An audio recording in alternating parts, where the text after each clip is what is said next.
Hedgehog hopes this video brightens your day. I spent 10 years living as a prisoner inside of a North Korean political prison camp. My name is Kang Chol-hwan, ask me anything. Hello Reddit, my name is Kang Chol-hwan. For 10 years I was a prisoner at Yorik political prison camp in North Korea. My family and I were sent there after my grandfather was accused of treason by the Kim regime.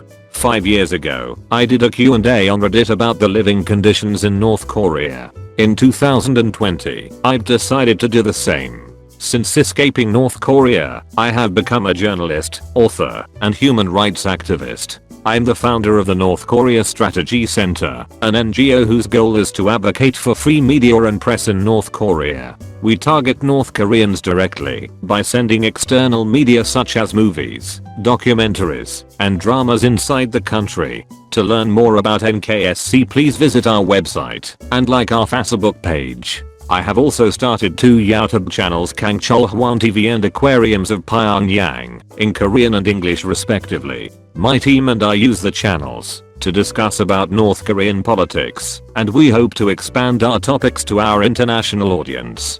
Kang Chol-hwan TV, Aquariums of Pyongyang, my proof, picture, Wikipedia page. Did any of the guards look remorseful or upset by the situation they were in? Any hidden small acts of kindness or mercy? As human beings, we all have feelings, and guards too will show sadness or feel fear when they do harm to another North Korean. However, it's also understandable that they are also afraid of getting punished by the regime. So, despite feeling fear, they have to nonetheless do as they are told. What kind of food did they give you to eat? And what time did you have to get up and go to bed? Did they let you talk to the other prisoners at all? They had a very limited ration of food. As there were many cornfields, they mostly ate corn as a staple. Due to a period of malnutrition, people started turning to hunting for rats for consumption. Prisoners are able to talk to each other. What memory do you cherish the most from North Korea? What memory do you wish you could forget?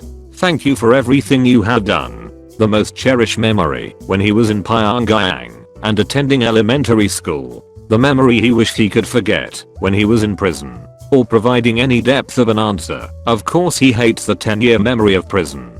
Translator, that's exactly how he replied. As some questions were repeated, and there were time limitations, we were unable to provide much depth for some questions. While doing the interview with Mr. Kang, he said it in the most earnest and straightforward manner, that his life in prison was the worst, and he wished he could forget it. Not specific parts but in general. What were some of the more extreme things you saw while in camp? Did you make any friends in prison that you intend to keep up with as time goes by? The most extreme thing in the camp was how desperate people were to live. And also, seeing executions, where people were hanged to death in public. The most normal form of execution is by shooting. I have made friends in North Korea. However, it is very dangerous to contact them even in North Korea. Needless to say, it is even more difficult when I'm in South Korea. How did you escape North Korea, and did you flee alone? Huge respects to you. I can't think how strong people like you are. He escaped by the river into China. With the help of some Chinese, he hid in a Chinese vessel into international waters and got saved by a Korean ship. He escaped with his friend. What percentage of North Koreans don't like Kim Jong-un? At first, there weren't many people who disliked them because of the lack of outside information. In the past, 80% of people liked Kim Il-sung. 40% liked Kim Jong-il. However, as there is an influx of outside information, Mr. Kang suggests that only 20% of people like Kim Jong-un. Also, as there are many negative connotation about Kim Jong-un, for instance building mixed saunas and karaoke for adult entertainment. I'm curious for this statement. Are mixed saunas and karaoke a bad thing? I would think it could be seen as a gift to the oppressed people. If I were to guess, I would guess that these places are only for the inner circle and young girls plucked from various places around the country. If that's right, I could see people objecting to the elite behaving as they do in a similar way to how we object to Epstein's Island. That's right. While North Korea is a patriotic society, it is also a conservative one. With adult establishments as such in midst of starvation and other forms of suffering, it really shows a bad image of Kim. What made you question the propaganda while so many others never did? External information made him question the propaganda. The truth is, as external information and content becomes more common in North Korea, via the black market or through sharing, more and more people are questioning the credibility of the regime. However, many people are uncertain of what can be done to improve in the situation. Is there any good description of this increase in external information? What information is people in North Korea interested in? Through interviews and years of working with North Korean elites, their interests depend on the age group. Older people prefer serial and period dramas, and young elites, those in university, like intellectual content such as books about economics, etc. In general, variety shows and dramas are very popular among North Koreans. While we all think that everyone in NK are being trapped in the country, that's fortunately not the case. Elites get to go overseas, mostly in China for businesses or as ambassadors. Their children are also able to study there. With that, they are naturally more aware and able to look for external information. I read your book about 10 years ago, and it left an impact. To the best of your knowledge, is Yodok still there? Yes, it is still there. However, due to the arrest of Jang Sung-taek and his family, Yodok prison was re-established once again. Have you seen the drama Crash Landing on You? Do you believe it was able to portray life in North Korea well? If you haven't seen it, how well do you believe South Koreans understand life in North Korea? Yes, he feels that the drama has portrayed life in North Korea well. He feels that South Koreans see them as foreigners. They are intrigued, and they receive many information. However, due to the differences in mindset, they have a distorted perception about North Koreans. Do you suffer from any PTSD? Do the events that happened in the prison affect your everyday life? To be honest, he isn't sure.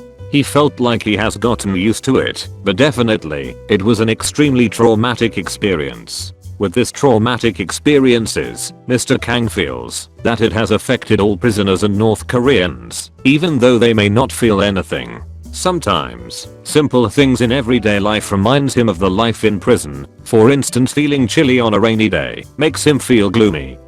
Do you think that the average North Korean citizen believes that the regime has their best interest at heart? Definitely not. North Korean citizens know that the regime does not have their best interest, but most of them could not do anything to change their circumstances.